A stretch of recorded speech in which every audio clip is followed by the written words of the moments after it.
on YouTube before I start my day. Um, my backyard's too wonderful to keep it to myself. I just wanted to share. Um, I don't know if you can hear it, but it's like almost a wonderful bird sanctuary back here. I don't know if it's the acoustics or just that the birds love the trees. Can't really see them.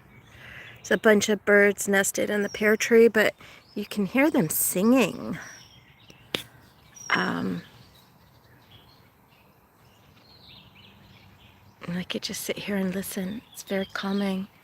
It's a beautiful day today. I don't think it's going to be too hot. Um, and I'm really, for the most part, very pleased with the way my plants are coming along. Um, the green beans are growing wonderfully. Uh, the carrots, they take a long time, but cucumbers. This squash plant has been really happy right here. And it seems to still be doing well, knock on wood. It's grown faster than the other seeds I planted.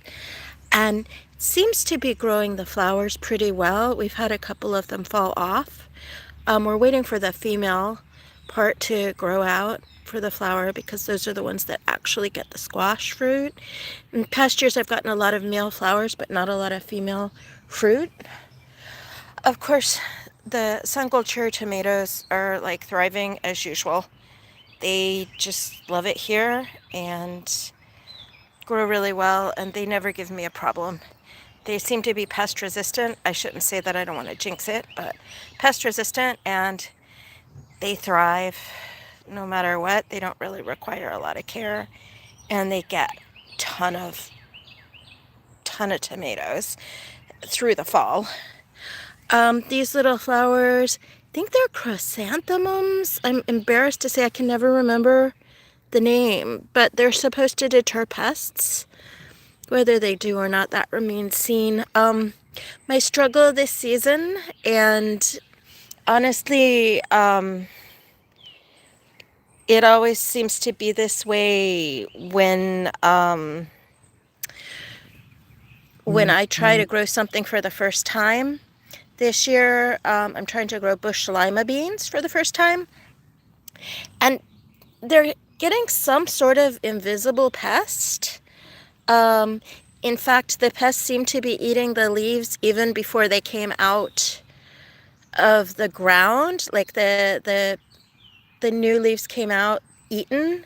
They don't seem to be eating the newer leaves, but I've just been dousing it in diluted neem oil, and hopefully that fixes it.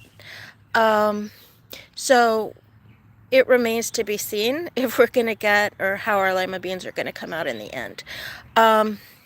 These are my little cucumbers. They seem to be doing all right.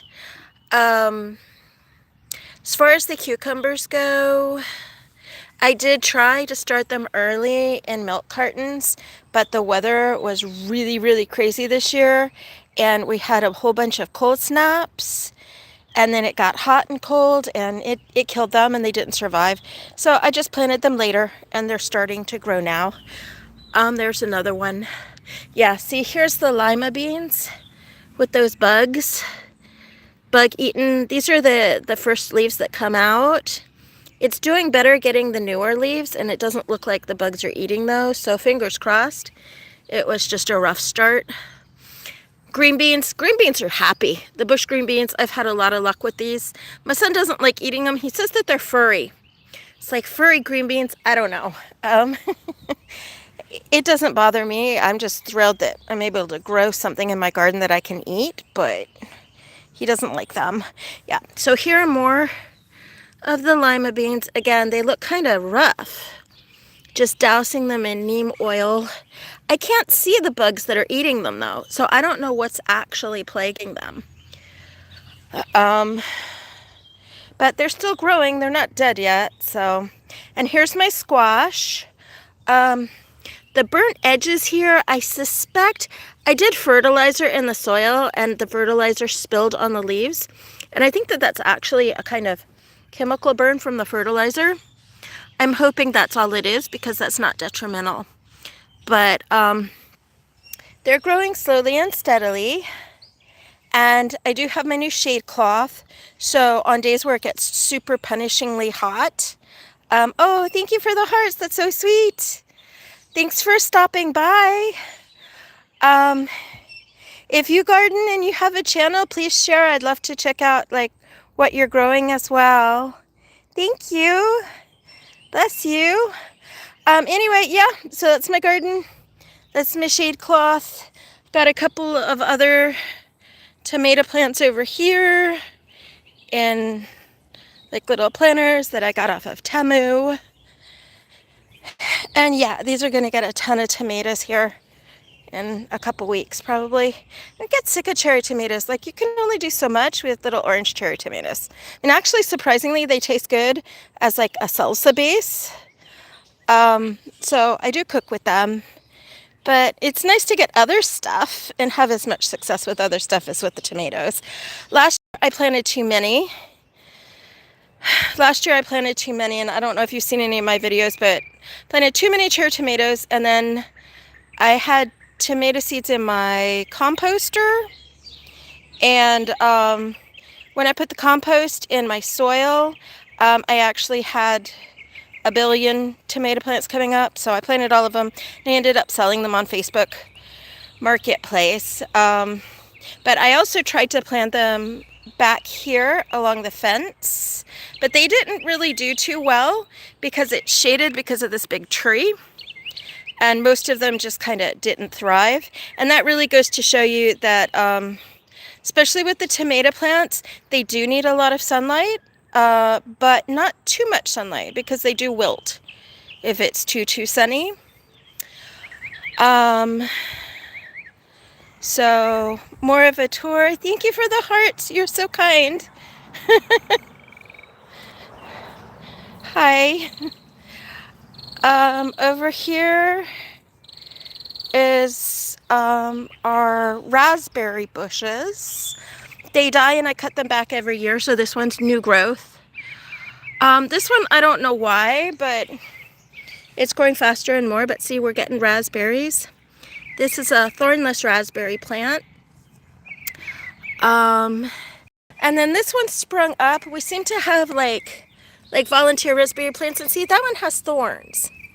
They tend to reproduce themselves and spring up in weird places, but the thorny ones, not the thornless ones. So I guess the thornless one is the exception, but if left to their own devices, if they grow more, I don't know if they're cross-pollinating with something that's out there, but they tend to come back up with thorns, which is really kind of weird. And over here, and what we lovingly call the sanctuary with our pear tree, more lima beans. It's interesting, the lima beans over here look to be doing a lot better than the ones over in my raised bed. They're not quite as bug eaten. So, not sure what that's about. These are our strawberry plants. I planted these last year. I thought they all died, but they did come back up by themselves. And we have gotten some strawberries, and this is because the birds will eat the strawberries before I get to them. Notice we've got a bunch growing right there. And here, these are really bug-eaten. These are lima beans, super bug-eaten. And again, I can't find the bugs on them. They're very stealthy. But yeah, oh hey! Thank you! Hi! Hi, Chaz Jones. I am just touring my garden and sharing the calmness of my garden before I start work in an hour. This is my sanctuary back here. Love listening to the birds and breathing the fresh air. What are you doing? Hi, Katie Fields. Yeah, thank you. Thanks for stopping by, guys. Nice to see you all. Thanks for stopping by and taking a look at my garden. I'm gonna head out because I need to start my my job soon, but hope you stop in again sometime and stop in and say hi. Um, Going to go to school? Okay, well, have a great day at school. Take care. Like my hair? Oh my gosh. Like, thanks. Anyway, y'all take care. Have a blessed day. Thank you. You guys are kind. Yeah, bye. Thank you.